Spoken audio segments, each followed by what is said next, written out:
श्रीधनलक्ष्मीस्तोत्रम्।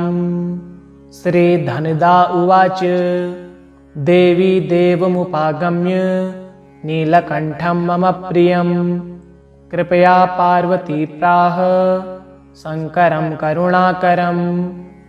श्रीदेव्योवाच ब्रूहि वल्लभसाधूनां दरिद्राणां कुटुम्बिनां दरिद्रदलनोपाय मञ्जसैव धनप्रदम्। श्रीशिव उवाच पूजयन् पार्वती वाक्य मिदमाह महेश्वरः उचितं जगदम्बासि तव भूतानुकम्पया ससितं सानुजं रामं साञ्जनेयं सहानुगं प्रणम्य परमानन्दं वक्ष्येऽहं स्तोत्रमुत्तमं। धनदं श्रद्दधानानां सद्यः सुलभकारकं योगक्षेमकरं सत्यं सत्यमेव वचो मम। पठन्तः पाठयन्तोऽपि ब्राह्मणैरास्तिकोत्तमः धने लाभो भवेदासु नाशमेति दरिद्रता। भूभवांस भवां भूत्ये भक्तिकल्पलता शुभां प्रार्थयेत्तां यथा कामं कामधेनुस्वरूपिणं। धर्मदे धनदे देवी दानशीले दयाकरे त्वं प्रसीद महेशानि यदर्थं प्रणमाम्यहं। धरामर्प्रिये पुण्ये धन्ये धनदपूजिते सुधनं धार्मिकं देहि यजमानाय सत्वरं। रम्ये रुद्रप्रिये रूपे रामरूपे रतिप्रिये सिकीसकमनोमूर्ते प्रसीद प्रणते मयि।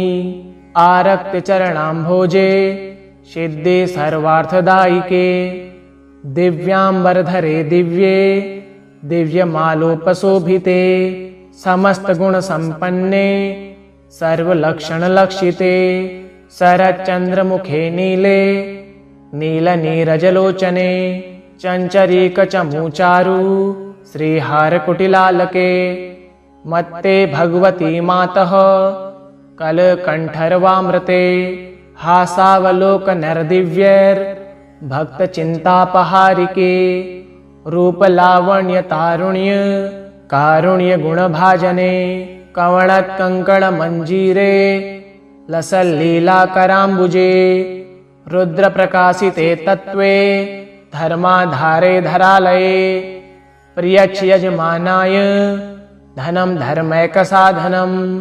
मातस्त्वं मे विलम्बेन देशस्व जगदम्बिके कृपया कारुणागारे प्रार्थितं कुरु मे शुभे।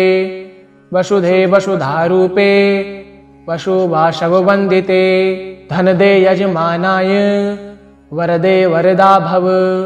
ब्राह्मण्ये ब्राह्मणः पूज्ये पार्वती शिवशङ्करे स्तोत्रं दरिद्रता व्याधि शमनं सुधनप्रदं। श्रीकरे शङ्करे श्रीदे प्रसीद मयि किङ्करे पार्वतीश प्रसादेन सुकेश किङ्करेरितं। श्रद्धया ये पठिष्यन्ति पाठिष्यन्ति भक्तितः सहस्रमयुतं लक्ष्यं धनलाभो भवेद्ध्रुवं। धनदाये नमस्तुभ्यं निधिपद्माधिपाय च भवन्तु तत्प्रसादान्मे धनधान्यादिसम्पदः। श्रीधनदा उवाच देवी देवमुपागम्य नीलकण्ठं मम प्रियं कृपया पार्वती प्राह शङ्करं करुणाकरं। श्रीदेव्योवाच ब्रूहि वल्लभसाधूनां दरिद्राणां कुटुम्बिनां दरिद्रदलनोपाय मञ्जसैव धनप्रदम्। श्रीशिव उवाच पूजयन् पार्वती वाक्य मिदमाह महेश्वरः उचितं जगदम्बासि तव भूतानुकम्पया ससितं सानुजं रामं साञ्जनेयं सहानुगं प्रणम्य परमानन्दं वक्ष्येऽहं स्तोत्रमुत्तमम्। धनदं श्रद्दधानानां सद्यः सुलभकारकं योगक्षेमकरं सत्यं सत्यमेव वचो मम पठन्तः पाठयन्तोऽपि ब्राह्मणैरास्तिकोत्तमः धने लाभो भवेदासु नाशमेति दरिद्रता भूभवांस भवां भूत्ये भक्तिकल्पलता शुभां प्रार्थयेत्तां यथा कामं कामधेनुस्वरूपिणं धर्मदे धनदे देवी दानशीले दयाकरे त्वं प्रसीद महेशानि यदर्थं प्रणमाम्यहं धरामर्प्रिये पुण्ये धन्ये धनदपूजिते सुधनं धार्मिकं देहि यजमानाय सत्वरं रम्ये रुद्रप्रिये रूपे रामरूपे रतिप्रिये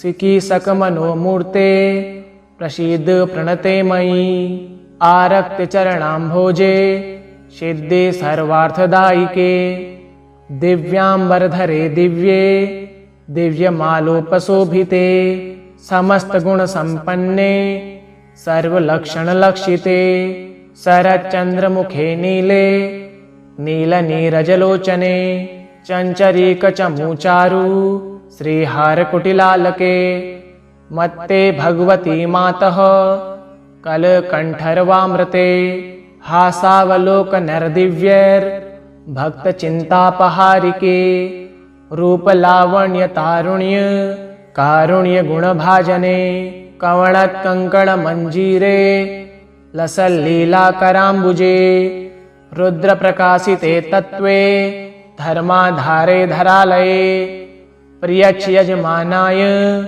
धनं धर्मैकसाधनं मातस्त्वं मे विलम्बेन देशस्व जगदम्बिके कृपया कारुणागारे प्रार्थितं कुरु मे शुभे वसुधे वसुधारूपे वसुवासववन्दिते धनदे यजमानाय वरदे वरदा भव ब्राह्मण्ये ब्राह्मणः पूज्ये पार्वती शिवशङ्करे स्तोत्रं दरिद्रता व्याधि शमनं सुधनप्रदं श्रीकरे शङ्करे श्रीदे प्रसीद मयि किङ्करे पार्वतीश प्रसादेन सुकेश किङ्करेरितं श्रद्धा ये पठिष्यन्ति पाठिष्यन्ति भक्तितः सहस्रमयुतं लक्ष्यं धनलाभो भवेद्ध्रुवं धनदाये नमस्तुभ्यं निधिपद्माधिपाय च भवन्तु तत्प्रसादान्मे धनधान्यादिसम्पदः श्रीधनदा उवाच देवी देवमुपागम्य नीलकण्ठं मम प्रियं कृपया पार्वती प्राह शङ्करं करुणाकरं श्रीदेव्योवाच ब्रूहि वल्लभसाधूनां दरिद्राणां कुटुम्बिनां दरिद्रदलनोपाय मञ्जसैव धनप्रदं श्रीशिव उवाच पूजयन् पार्वती वाक्य मिदमाह महेश्वरः उचितं जगदम्बासि तव भूतानुकम्पया ससितं सानुजं रामं साञ्जनेयं सहानुगं प्रणम्य परमानन्दं वक्ष्येऽहं स्तोत्रमुत्तमं धनदं श्रद्दधानानां सद्यः सुलभकारकं योगक्षेमकरं सत्यं सत्यमेव वचो मम पठन्तः पाठयन्तोऽपि ब्राह्मणैरास्तिकोत्तमः धने लाभो भवेदासु नाशमेति दरिद्रता भूभवांस भवां भूत्ये भक्तिकल्पलता शुभां प्रार्थयेत्तां यथा कामं कामधेनुस्वरूपिणं धर्मदे धनदे देवी दानशीले दयाकरे त्वं प्रसीद महेशानि यदर्थं प्रणमाम्यहं धरामर्प्रिये पुण्ये धन्ये धनदपूजिते सुधनं धार्मिकं देहि यजमानाय सत्वरं रम्ये रुद्रप्रिये रूपे रामरूपे रतिप्रिये सिकीसकमनोमूर्ते प्रसीद प्रणते मयि आरक्तचरणाम्भोजे सिद्धे सर्वार्थदायिके दिव्याम्बरधरे दिव्ये दिव्यमालोपशोभिते समस्तगुणसम्पन्ने सर्वलक्षणलक्षिते शरच्चन्द्रमुखे नीले नीलनीरजलोचने चञ्चरीकचमूचारु श्रीहारकुटिलालके मत्ते भगवती मातः कलकण्ठरवामृते हासावलोकनैर्दिव्यैर्भक्तचिन्तापहारिके रूपलावण्यतारुण्य कारुण्यगुणभाजने कवणत्कङ्कणमञ्जीरे लसल्लीलाकराम्बुजे रुद्रप्रकाशिते तत्त्वे धर्माधारे धरालये प्रियच्यजमानाय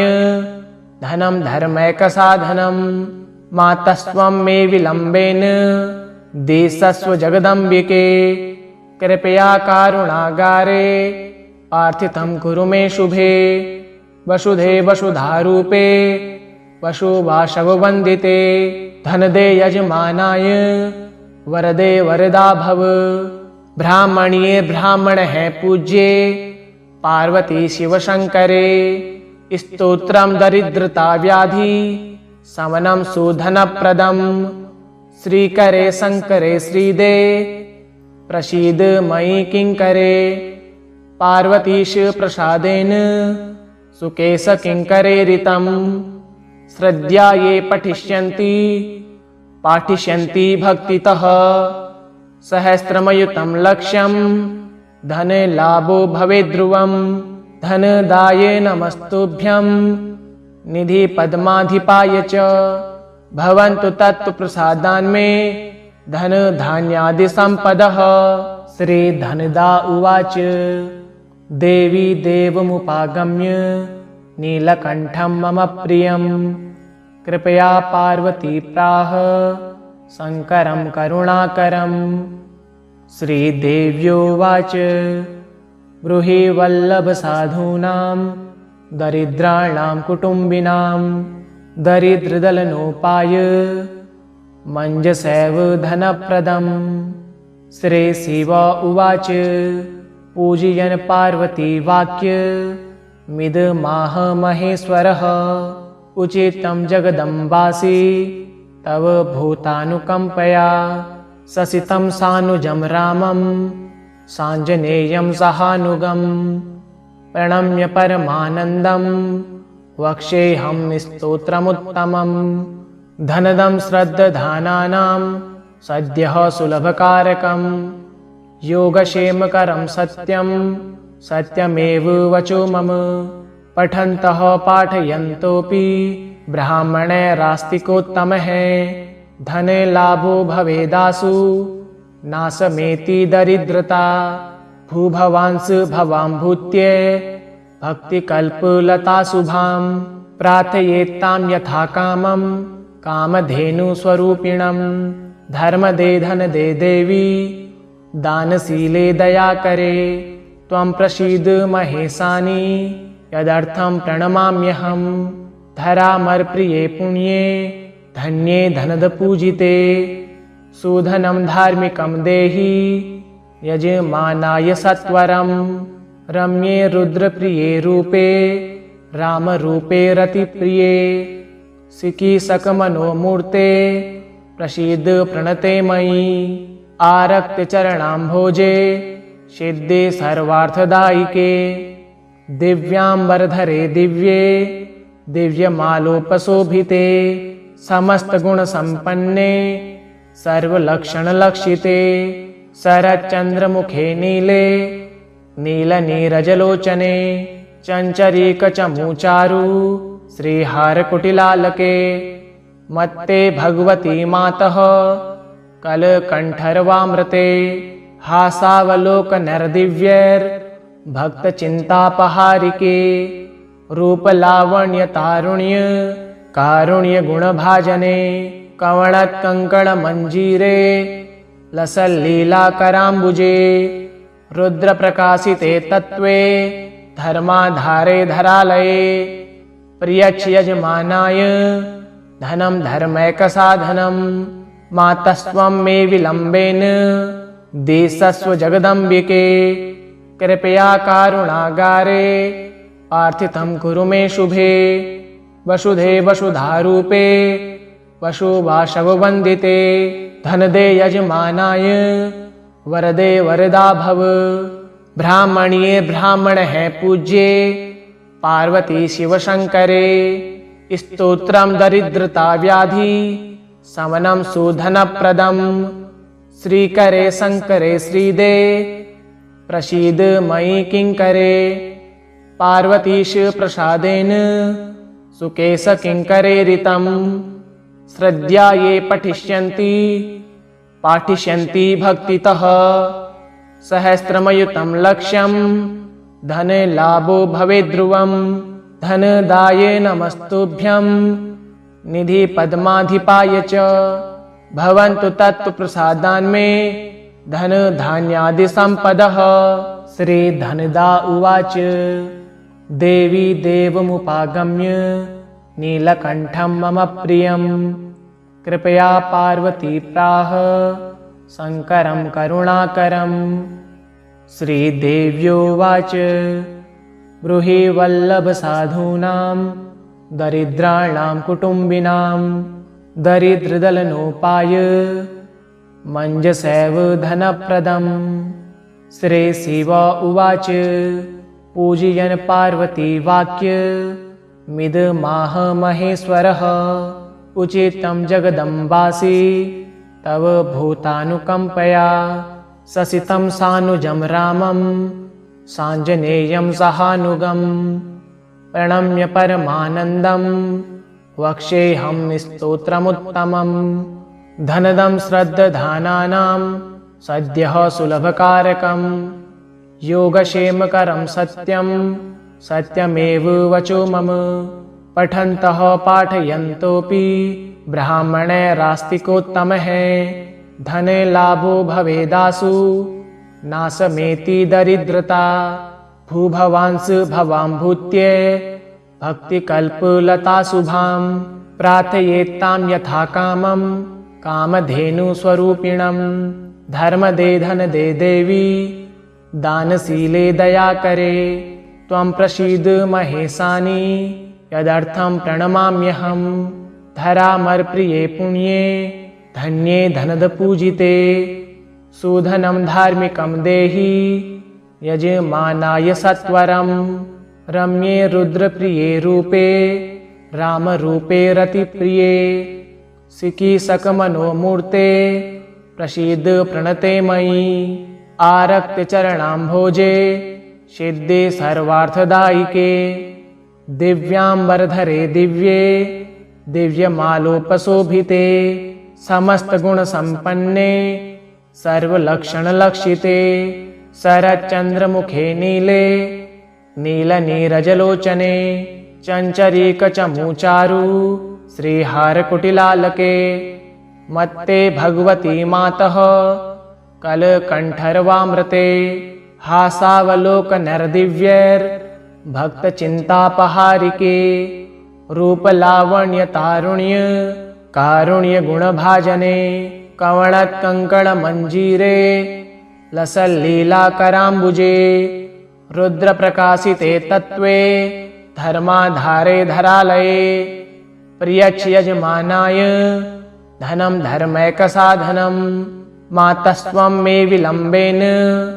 देशस्व जगदम्बिके कृपया कारुणागारे आर्थितं कुरु मे शुभे वसुधे वसुधारूपे वसुवासववन्दिते धनदे यजमानाय वरदे वरदा भव ब्राह्मणीये ब्राह्मण है पूज्ये पार्वती शिव शंकरे स्तोत्रम दरिद्रता व्याधि समनं सुधनप्रदं श्रीकरे शंकरे श्रीदे प्रसीद मयि किंकरे पार्वतीश प्रसादेन सुकेश किंकरे ऋतं श्रद्धा ये पाठिष्यन्ति भक्तितः सहस्रमयुतं लक्ष्यं धनलाभो भवेद्ध्रुवम् धनदाय नमस्तुभ्यम् निधिपद्माधिपाय च भवन्तु तत्प्रसादान्मे धनधान्यादिसम्पदः। श्रीधनदा उवाच देवी देवमुपागम्य नीलकण्ठं मम प्रियं कृपया पार्वती प्राह शङ्करं करुणाकरम्। श्रीदेव्योवाच ब्रूहि वल्लभसाधूनां दरिद्राणां कुटुम्बिनां दरिद्रदलनोपाय मञ्जसैव धनप्रदम्। श्रीशिव उवाच पूजयन् पार्वती वाक्य मिदमाह महेश्वरः उचितं जगदम्बासि तव भूतानुकम्पया ससितं सानुजं रामं साञ्जनेयं सहानुगम् प्रणम्य परमानन्दं वक्ष्येऽहं स्तोत्रमुत्तमम्। धनदं श्रद्दधानानां सद्यः सुलभकारकं योगक्षेमकरं सत्यं सत्यमेव वचो मम। पठन्तः पाठयन्तोऽपि ब्राह्मणैरास्तिकोत्तमः धनलाभो भवेदासु नाशमेति दरिद्रता। भूभवांस भवाम्भूत्य भक्तिकल्पलता शुभां प्रार्थयेत्तां यथा कामं कामधेनुस्वरूपिणं।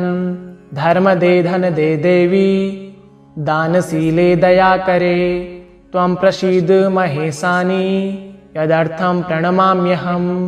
धरामरप्रिये पुण्ये धन्ये धनदपूजिते सुधनं धार्मिकं देहि यजमानाय सत्वरम्। रम्ये रुद्रप्रिये रूपे रामरूपे रतिप्रिये सिकीसकमनोमूर्ते प्रसीद प्रणते मयि। आरक्तचरणाम्भोजे सिद्धे सर्वार्थदायिके दिव्याम्बरधरे दिव्ये दिव्यमालोपशोभिते समस्तगुणसम्पन्ने सर्वलक्षणलक्षिते शरच्चन्द्रमुखे नीले नीलनीरजलोचने चञ्चरीकचमूचारु श्रीहारकुटिलालके मत्ते भगवती मातः कलकण्ठरवामृते हासावलोकनरदिव्यैर्भक्तचिन्तापहारिके रूपलावण्यतारुण्य कारुण्यगुणभाजने कवणत्कङ्कणमञ्जीरे लसल्लीलाकराम्बुजे रुद्रप्रकाशिते तत्त्वे धर्माधारे धरालये प्रियच्छ यजमानाय धनं धर्मैकसाधनं। मातस्त्वं मे विलम्बेन देशस्व जगदम्बिके कृपया कारुणागारे प्रार्थितं कुरु मे शुभे।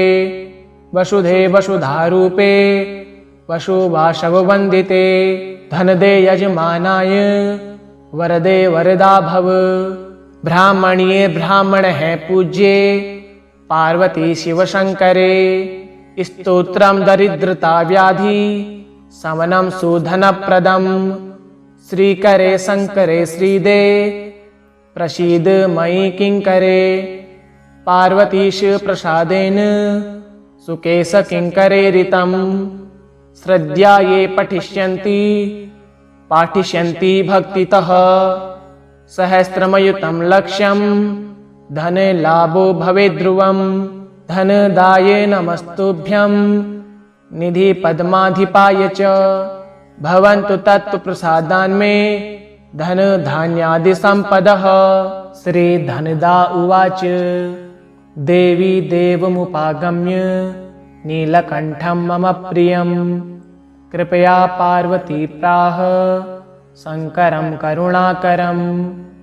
श्रीदेव्योवाच ब्रूहि वल्लभसाधूनां दरिद्राणां कुटुम्बिनां दरिद्रदलनोपाय मञ्जसैव धनप्रदम्।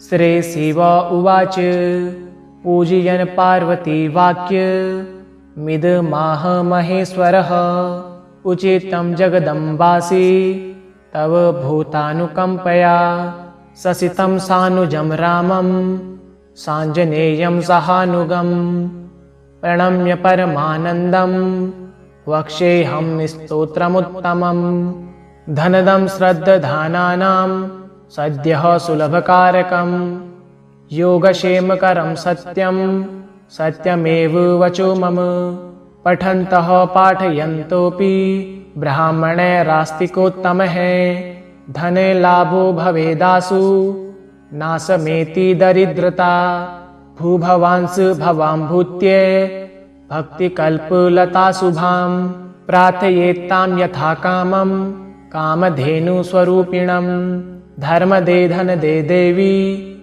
दानशीले दयाकरे त्वं प्रसीद महेशानि यदर्थं प्रणमाम्यहं धरामरप्रिये पुण्ये धन्ये धनदपूजिते सुधनं धार्मिकं देहि यजमानाय सत्वरं रम्ये रुद्रप्रिये रूपे रामरूपे रतिप्रिये सिकीसकमनोमूर्ते प्रसीद प्रणते मयि आरक्तचरणाम्भोजे सिद्धे सर्वार्थदायिके दिव्याम्बरधरे दिव्ये दिव्यमालोपशोभिते समस्तगुणसम्पन्ने सर्वलक्षणलक्षिते शरच्चन्द्रमुखे नीले नीलनीरजलोचने चञ्चरीकचमूचारु श्रीहारकुटिलालके मत्ते भगवती मातः कलकण्ठरवामृते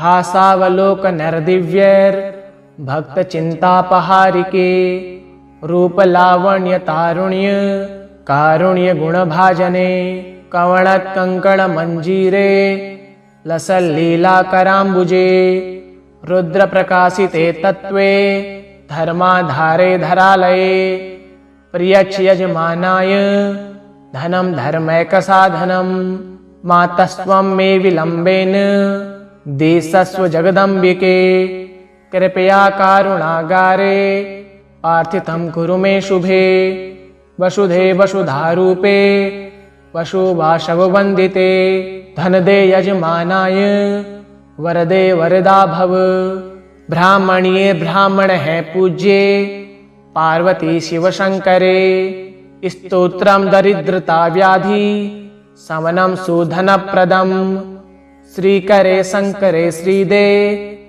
प्रसीद मयि किंकरे पार्वतीश प्रसादेन सुकेश किंकरे ऋतं श्रद्धा ये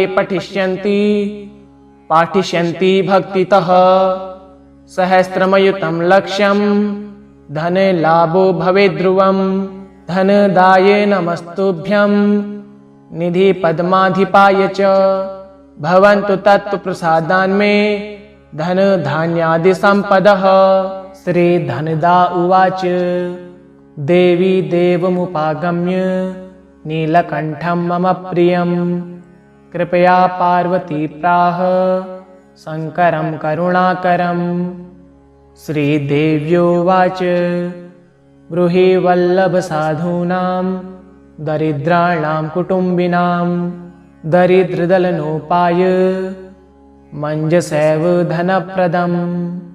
श्री शिव उवाच पूजयन् पार्वती वाक्य मिदमाह महेश्वरः उचितं जगदम्बासि तव भूतानुकम्पया ससितं सानुजं रामं साञ्जनेयं सहानुगं प्रणम्य परमानन्दं वक्ष्येऽहं स्तोत्रमुत्तमं धनदं श्रद्दधानानां सद्यः सुलभकारकं योगक्षेमकरं सत्यं सत्यमेव वचो मम पठन्तः पाठयन्तोऽपि ब्राह्मणैरास्तिकोत्तमः धने लाभो भवेदासु नाशमेति दरिद्रता भूभवांस भवां भूत्य भक्तिकल्पलता शुभां प्रार्थयेत्तां यथा कामं कामधेनुस्वरूपिणं धर्मदे धनदे देवी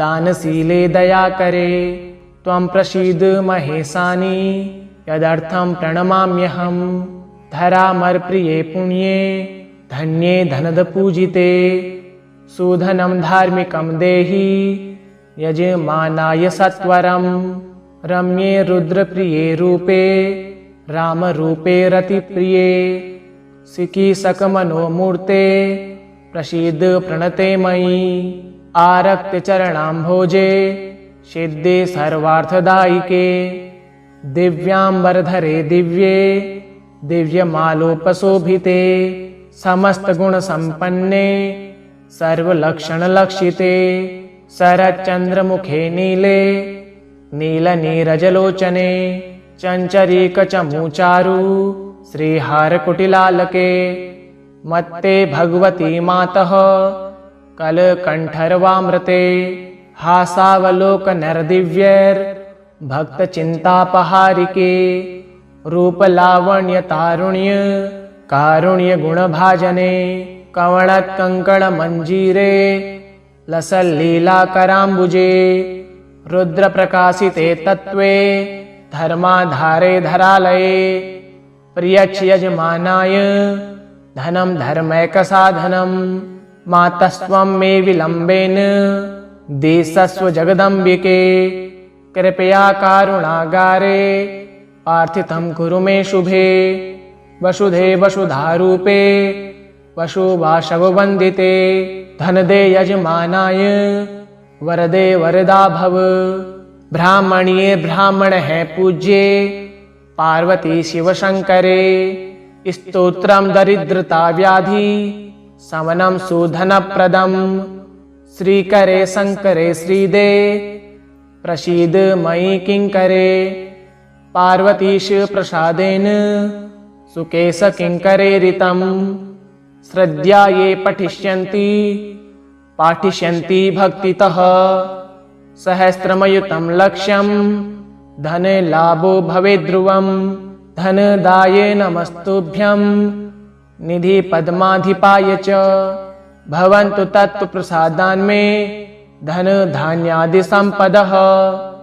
इति श्री धनलक्ष्मी स्तोत्रं सम्पूर्णम्।